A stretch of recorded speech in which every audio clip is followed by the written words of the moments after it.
Why would our ruling class aid and abet communism? What could possibly be gained? In short, an enemy. Our ruling class desired an enemy that they could fight in order to justify building up a military industrial complex, which would give them billions of dollars in profits. Such a military industrial complex would make them filthy rich beyond their dreams.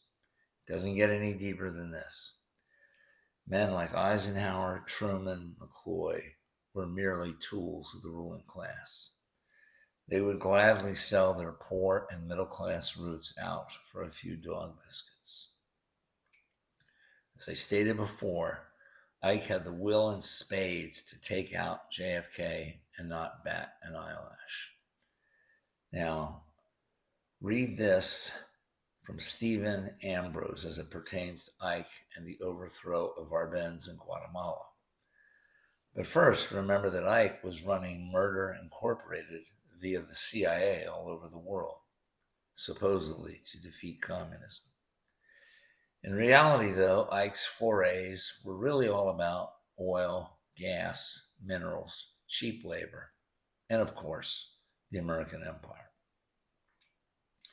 Ike accomplished this in stealth when most Americans in post-World War II were raising families in the euphoria of having beaten the Depression and the Nazis.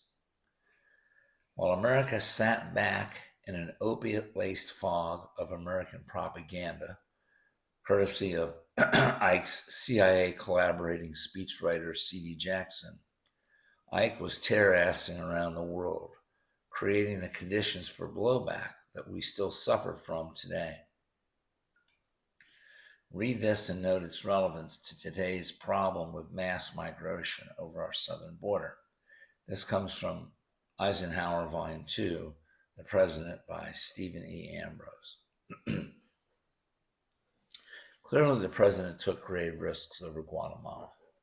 He also opened himself to the criticism that American policy toward Central America was dictated by United Fruit.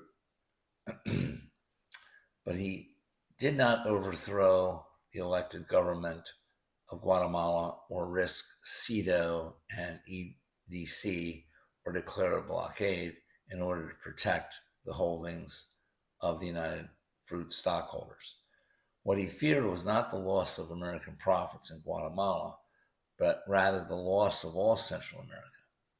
Milton, that was his brother, had reported to him that the area was a breeding ground for communism because of the awful extremes between rich and poor, and that long term, the United States had to work to correct the disparity. But short term, Milton had warned the United States could never afford to allow communism to establish a foothold in Central America. If the Russians ever got a base there, they could export subversion, arms, a whole guerrilla uprising to the surrounding countryside. In Eisenhower's nightmare, the dominoes would fall in both directions. To the south of Guatemala toward Panama, endangering the Canal Zone, and to the north, bringing communism to the Rio Grande. My God, Eisenhower told his cabinet, just think what it would mean to us if Mexico went communist. He shook his head at the thought of that long, unguarded border and all those Mexican communists to the south of it. To prevent the dominoes from falling, he was prepared to and did take great risks over tiny Guatemala. And so Ike had no qualms about violating another nation's sovereignty. He had no qualms about using military power to kill people. Also note that his own brother, Milton Eisenhower, told him that military force can only be a short-term solution, that there has to be a long-term solution. That long-term solution was never forthcoming from Eisenhower or the United States of America. There was one man, however, who did attempt a long-term solution, and that was JFK through his Alliance for Progress. And for this, he was assassinated. And he was assassinated because our ruling class had and has no desire to elevate the standard of living for anyone in the developing world, despite their hollow proclamations.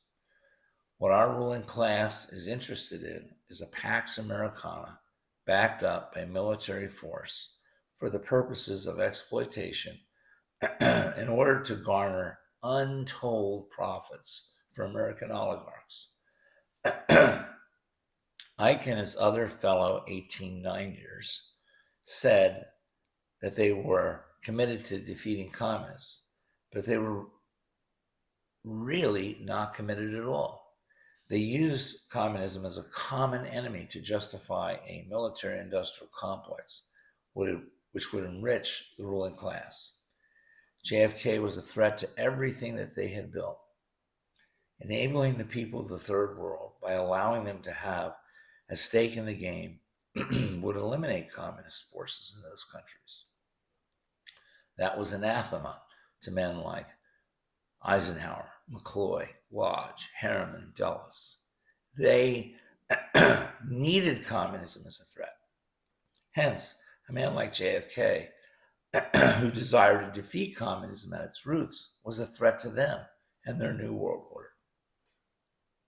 Ike had the will in spades to defeat Arbenz, Mosaddegh, and Lumumba. He had the same will in spades to defeat a homegrown threat, JFK, as well. No one should be fooled by Eisenhower warning us about the military-industrial complex. Ike was the commander of the armies during World War II. He was the president of the United States for 8 years. He ran all over the world to defeat anyone who might pose a threat to the American military-industrial complex. Ike was the military-industrial complex. Out.